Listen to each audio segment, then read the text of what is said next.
요즘 주위를 보면 안 오른 게 하나도 없죠. 미국 증시는 물론이고 한국의 코스피 지수도요. 역사적 신고가 부근에 위치하고 있습니다. 지금 주식만 오른 게 아니라 금 가격도 한때 온스당 4,000달러를 넘었다가 지금은 약간 조정을 받은 상태지만 여전히 역사적 신고가 부근에 있고요. 마치 코로나 이후로 반등장을 보는 것 같은데 이때 모든 자산들이 미친 듯이 올라서 벼락부자가 된 사람들도 생겼지만 반대로 벼락거지가 된 사람들도 많이 생겼잖아요. 게다가 이제 미국도 금리 인하를 시작하려는 움직임에다가 전 세계적으로 유동성이 풀리는 시점인데 지금이라도 투자를 해야 되나 말아야 되나 고민이 많으실 거예요. 하지만 역사적 고점 부근에서 잘못 투자하면 어떻게 돼요? 돈 몇 푼 벌려다가 오히려 패가망신할 수도 있기 때문에 그래서 오늘은요. 요즘처럼 지수가 신고가일 때 반드시 지켜야 되는 원칙들에 대해서 이야기를 드리겠습니다. 특히 투자 기간이 2년 이내라면요. 내가 잘해서가 아니라 시장이 좋아서 수익을 냈던 거기 때문에 절대 자만하지 않고 욕심을 덜어내는 게 중요합니다. 어쨌든 요즘 S&P 500은 물론이고 다우 지수까지 역대 최고치를 갱신하면서 엄청나게 주식들이 상승을 한 모습입니다. AI 버블이니 아니니 말이 많긴 한데 이 부분에 대해서는요. 제가 나중에 또 닷컴 버블과 AI 버블의 공통점과 차이점에 대해서 싹 다 정리를 해가지고 말씀을 드릴게요. 어찌됐건 AI와 반도체 호황으로 전 세계 증시가 상승했는데 여기서 과연 더 오를지 내릴지 도저히 알 수가 없죠. 일반적으로 금리 인하를 하면요. 시중의 유동성이 풍부해져서 대부분의 자산들이 오른다고 알고 있지만 모두가 알고 있는 호재는 호재가 아닌 경우가 많습니다. 오르더라도 개미 털기로 몇십 프로씩 내렸다가 오를 수도 있고요. 금리 인하를 하더라도 오히려 안 오를 수도 있죠. 그래서 금리 인하를 하면 무조건 주식이 오른다고 믿는 게 아니라 시장이 어떻게 받아들이는지가 더 중요한 겁니다. 실제로 요즘 대부분의 사람들이 이제 곧 금리 인하 사이클이라서 주식이 오를 거라고 생각하고 주식시장 안으로 들어오기도 하는데 이럴 때가 보통 위험한 순간입니다. 폭락까진 아니더라도 조정의 징조라고도 볼 수 있으니까요. 그동안의 역사를 봐도 알 수 있습니다. 지수가 신고점을 달성하고 나서 보통 이런 징조들이 보일 때 주식이 폭락하곤 하죠. 1929년 대공황 직전을 보면요. 그 당시에 유명했던 경제학자는 물론이고 많은 사람들이 미국의 경제는 절대적으로 건전하고 주식은 아직도 싸다고 생각했고요. 심지어 대통령까지 낙관론을 펼쳤는데 결국에 어떻게 됐어요? 다들 아시다시피 1929년 10월에 역사적인 주식 붕괴와 10년간의 대공황이 이어졌습니다. 그리고 2000년대 닷컴 버블 때를 봐도 비슷합니다. 역사는 늘 반복되죠. 그 당시에도요. 인터넷이 세상을 바꾼다면서 너도 나도 기술주에 돈을 퍼부었던 때가 있었습니다. 회사 이름에 닷컴이라는 글자만 들어가면요. 회사가 당장 돈을 못 벌더라도 미친듯이 주가가 상승했던 시절이었죠. 그때 나스닥 지수는요. 불과 몇 년 만에 5배나 상승했지만 2000년에 정점을 찍고 3년간 무려 78%나 폭락했던 게 그 유명한 닷컴 버블 사건입니다. 그때도 사람들은요. 이번엔 다르다라고 했지만 결과를 보면 어때요? 벌었던 돈 다 날리고 빚더미에 앉은 사람이 엄청났었죠. 조금 더 최근으로 오면요. 2008년 서브프라임 금융위기 전에도 주택 가격은 절대 안 떨어진다고 맹신했지만 곧 엄청난 폭락장이 찾아왔고요. 2021년 코로나 이후의 유동성 장세 때도요. 밈주식이나 코인 광풍 속에서 이제는 새로운 시대라는 말이 돌았지만 역사는 늘 반복되어 왔고 모든 거품들은 예외 없이 꺼졌습니다. 전설적인 투자자 존 템플턴 경은요. 이렇게 말합니다. 투자에서 가장 위험한 단어는 이번엔 다르다라는 단어라고요. 지금 상황도 다르지 않습니다. AI가 새로운 시대를 열고 있는 건 부정할 수 없지만 돈을 못 버는 회사들까지도 단순 기대감으로만 엄청난 상승을 하고 있고요. 늘 그래왔듯이 또 이번엔 다르다고 하고 있죠. 특히 지수가 최고점일 때는요. 사람들은 탐욕에 눈이 멀어서 이성적인 판단을 하지 못합니다. 데이터를 봐도 알 수 있습니다. 현재 월가의 밸류에이션 수준도 심각한데요. 현재 S&P 500 기업들의 주가와 10년 평균 이익을 나눈 셰일러 케이프 비율이 40배를 넘어서 2000년대 버블 이후로 최고 수준이고요. 그리고 S&P 500 시가총액 상위 10개 종목이 전체 지수의 40% 이상을 차지할 정도로 특정 종목들에게만 돈이 쏠리고 있다는 걸 알 수 있습니다. 여러 가지 데이터를 봤을 때요.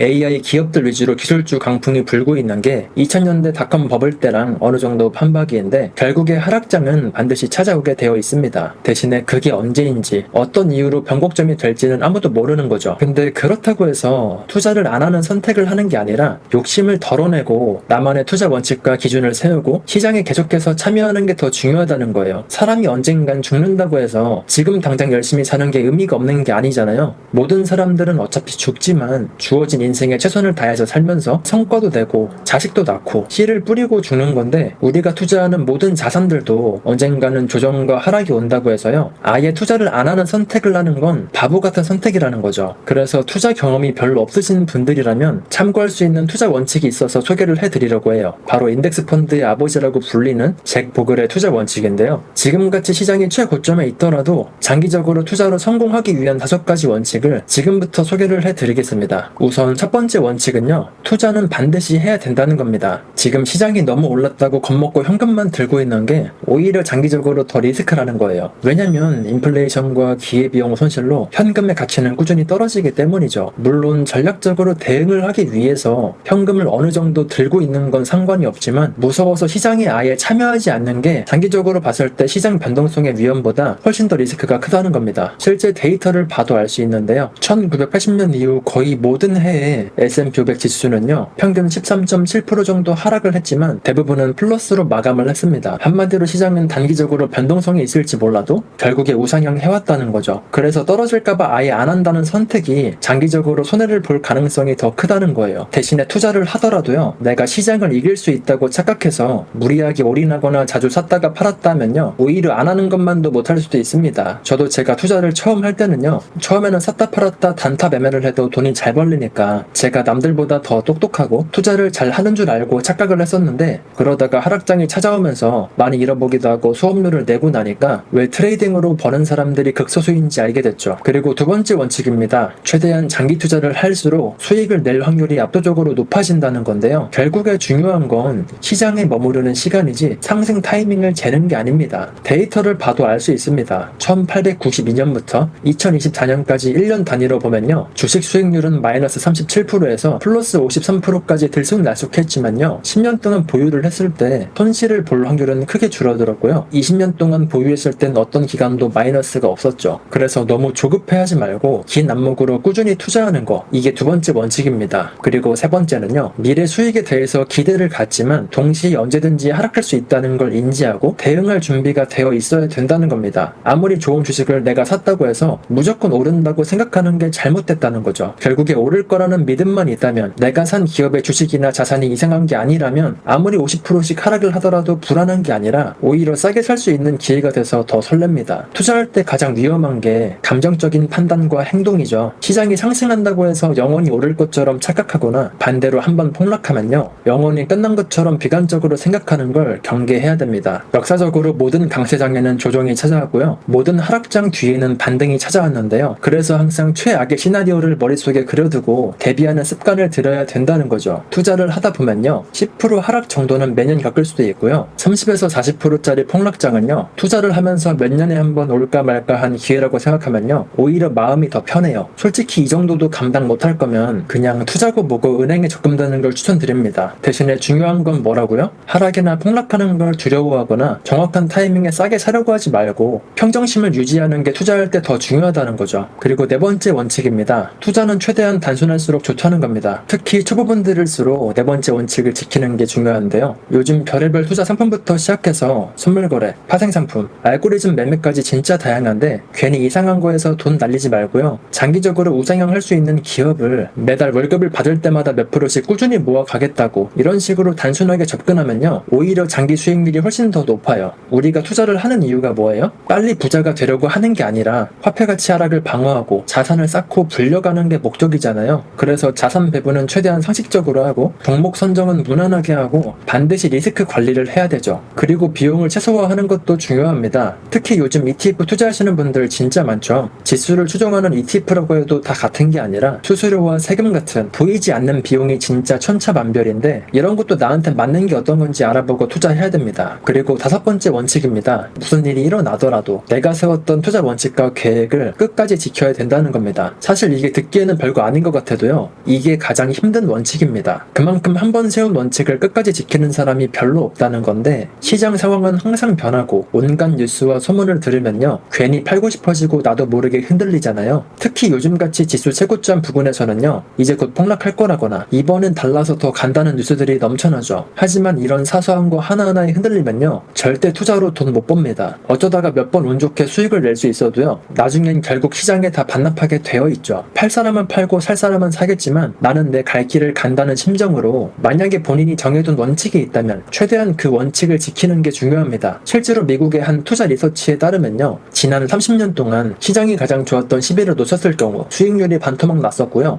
시장이 가장 좋았던 30일을 놓쳤다면 거의 수익이 80% 이상 날라갔다고 하는데, 그만큼 이 정도 올랐으면 떨어지겠지라고 생각해서 괜히 어설프게 팔았다가 재진입 타이밍을 놓치면 큰 손실을 본다는 뜻이죠. 투자의 대가 벤자민 그레이엄도요, 이렇게 말했습니다. 투자 세계에서 용기는 지식과 경험만큼 중요하다고 말이죠. 사실 지금까지 말씀드린 원칙들이 말로 듣기에는 별거 아닌 것처럼 느껴지기도 할 텐데요. 하지만 이걸 모두 지킬 수 있는 사람은 10%도 안 될 거라고 생각합니다. 저도 늘 지키려고 하지만 마음처럼 안 될 때가 많죠. 조금 더 빠지면 사야지. 단기간에 너무 많이 올랐으니까 지금 조금만 팔았다가 떨어지면 다시 사야지. 이런 생각들이 정말 많이 드는데, 시간이 지나고 보면요, 그냥 가만히 있는 게 오히려 더 수익률이 좋았겠더라고요. 어쨌든 장기 투자를 하겠다고 마음을 먹었고, 화폐 가치가 떨어지는 걸 막고 내 자산을 지키기로 마음을 먹었다고 해도 아무래도 지금 역사적 신고점이라 언제 폭락을 할지도 몰라서 무서우니까 조금이라도 더 리스크를 낮추고 싶은 게 인간의 심리잖아요. 그래서 지금부터는요, 그동안 역사적 데이터를 돌아보면서 지금 시장이 얼마나 과열된 상태인지 알아보겠습니다. 어디까지나 참고만 하는 거지 무조건 하락한다는 건 아니니까요. 그냥 이런 관점도 있구나 하고 참고만 해주세요. 가장 먼저 살펴볼 건요, 마진 부채 규모입니다. 마진 부채 규모가 뭐냐면요, 쉽게 말해서 지금 사람들이 얼마나 레버리지를 쓰고 있는지를 볼 수 있는 지표라고 보면 되는데, 닷컴 버블 때 마진 부채는요 약 2,780억 달러였고요. 서브프라임 때는 4,000억 달러, 코로나 때는 9,370억 달러고요. 최근에는 어때요? 최근에는 1조 1,300억 달러를 돌파하면서 전년 동기 대비해서 38.5%나 증가했다는 걸 알 수 있는데요. 이걸 보면 그래도 현재 시장이 어느 정도 과열 상태라는 건 알 수 있는 것 같죠. 마진 부채가 이런 식으로 많이 쌓이게 되면 뭐가 문제냐면요, 하락장이나 조정장이 시작될 때 반대 매매가 많이 발생하면서 주가 하락이 평소보다 더 가속화되기 때문에 계속해서 마진 부채가 쌓일수록 주가 거품이 커지고 있구나라고 참고해볼 수 있는 지표입니다. 그리고 다음으로 살펴볼 건요, 밸류에이션 과열 지표입니다. 영상 초반에 말씀드렸던 케이프 배수가 40배가 넘는다는 거 말고도요, S&P 500의 선행 PER도 현재 20배 중반 이상으로 평년 대비해서 높은 수준이고요. 주가 시가총액 대비 GDP 비율, 일명 버핏 지표라고 불리는 비율도요, 미국의 경우에는 200%가 넘어서 사상 최고치에 가깝습니다. 일반적으로 버핏 지표 100% 이상이면 고평가로 보는 게 일반적인데요. 2000년 닷컴 버블 때 약 140%, 2021년에는 약 200%였다는 걸 감안하면요, 지금도 확실히 과열 상태에 들어가 있다는 걸 알 수 있습니다. 이런 지표들은 보통 시장의 이익이나 실물 경제에 비해서 너무 주가가 고평가됐다는 걸 알 수 있는 지표로 활용이 되는데요. 근데 재밌는 건 모든 종목들이 다 같이 상승한 게 아니라 특정 소수 종목들에 의해서 집중적으로 상승했다는 겁니다. 현재 미국 상위 10개 기업이 S&P 500에서 비중이 40%가 넘는다는 걸 보면요, 시장 폭이 그만큼 좁다는 뜻이고, 소수의 기업들한테 기대서 지수가 올라가면 어떻게 돼요? 실제로 AI가 너무 고평가됐다는 평가가 나오면서 만약에라도 조정이 올 경우에 빠르게 돈이 빠져나가면서 지수도 같이 급락할 확률도 있겠죠. 그리고 마지막은요, 정책적인 리스크도 살펴볼 만합니다. 시장이 이렇게 상승 랠리를 이어가는 큰 전제 중에 하나는요, 각국 중앙은행이 이제 금리 인하를 하고 유동성을 공급할 것이라는 기대감에 오르고 있습니다. 왜냐면 일반적으로 주식은 기대감이 선반영 되어서 오르니까요. 하지만 만약에 인플레이션이 다시 온다든지 중앙은행이 태세를 바꿔서 다시 긴축을 하는 스탠스를 취한다면요, 시장은 즉각 충격을 받게 되겠죠. 실제로 최근에 제롬 파월 연준 의장이 12월 추가 금리 인하는 기정사실이 아니다 라고 언급하니까 그날 상승하던 주가가 그 발언 직후에 급격하게 떨어지면서 상승분을 모두 반납하기도 했는데, 그래서 이런 최근 사례만 봐도 시장의 기대와 정책 시그널이 어긋날 때 얼마나 시장이 민감하게 반응하는지 알 수 있는 사례죠. 그래서 앞으로도 물가가 다시 급격하게 상승하거나 임금 상승의 압박으로 당장 금리 인하 사이클을 멈추고 금리 인상을 하게 될 수도 있다고 미리 시나리오에 생각해두는 게 좋아요. 투자는 예측이 아니라 대응의 영역이기 때문에 낙관적인 미래를 전제로 투자를 하되 반대의 경우도 반드시 생각을 해둬야 실제로 그 상황이 벌어졌을 때 당황하지 않고 대응을 할 수 있으니까요. 그리고 지정학적 리스크도 항상 도사리고 있습니다. 아직까지도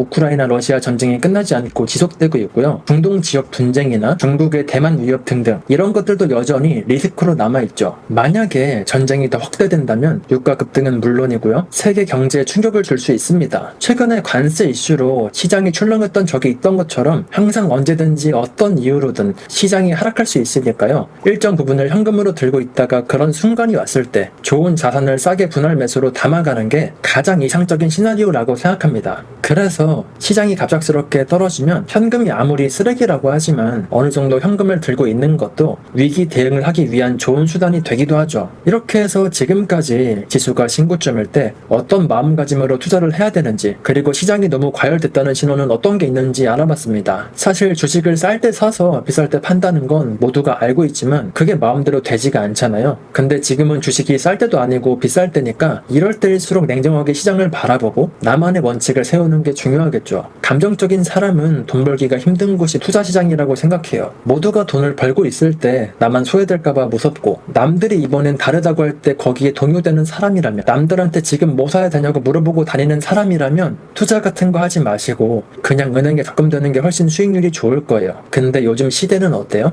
은행에다가 돈을 넣어놔봤자 물가 상승률도 못 따라가고요. 심지어 화폐 가치는 빠르게 떨어지기 때문에 요즘은 하기 싫어도 해야 되는 게 투자거든요. 그래서 지금이라도 투자 원칙을 세우고 투자로 인생 역전해가지고 떼부자가 되겠다는 생각 말고요. 생존하는 걸 목표로 하면 훨씬 수익률이 좋을 거라고 말씀드리고 싶습니다. 조정 없이 영원히 상승만 하는 자산은 없다는 걸 인정하고요. 꾸준히 우상향할 수 있는 자산을 골라서 적립식으로 모아가기만 해도요. 10년, 20년 뒤에는 은행에 적금만 하는 사람들보다는 훨씬 경제적으로 풍요로워져 있을 거라고 장담합니다. 오늘 준비한 영상은 여기까지입니다. 최근에 시장이 많이 올라서 수익을 내신 분들도 많겠지만 지금이라도 사야 되나 고민하시는 분들이 많으실 것 같아서 오늘 영상을 준비해봤는데요. 당장 몇 개월 뒤에 시장이 내릴지 오를지는 아무도 못 맞춥니다. 그냥 확률적으로 오를 가능성이 있는 걸 꾸준히 사 모으고 혹시 모를 하락에 대비해서 현금을 남겨두는 게 오래 살아남을 수 있는 현명한 투자 방법이죠. 유튜브에서 트레이딩으로 돈 버는 사람들은요, 상위 1% 안에 드는 재능이 있는 사람들이라서 가능한 거라 나도 노력하면 저렇게 될 수 있지 않을까 착각하지 말고요. 오래 살아남을 수 있는 확률, 이길 수 있는 확률이 높은 게임을 하셨으면 좋겠습니다. 다음에도 도움이 되는 정보로 찾아뵐게요. 영상이 도움이 되셨으면 구독과 좋아요, 댓글까지 부탁드리고요. 시청해주셔서 감사합니다. 좋은 하루 보내세요.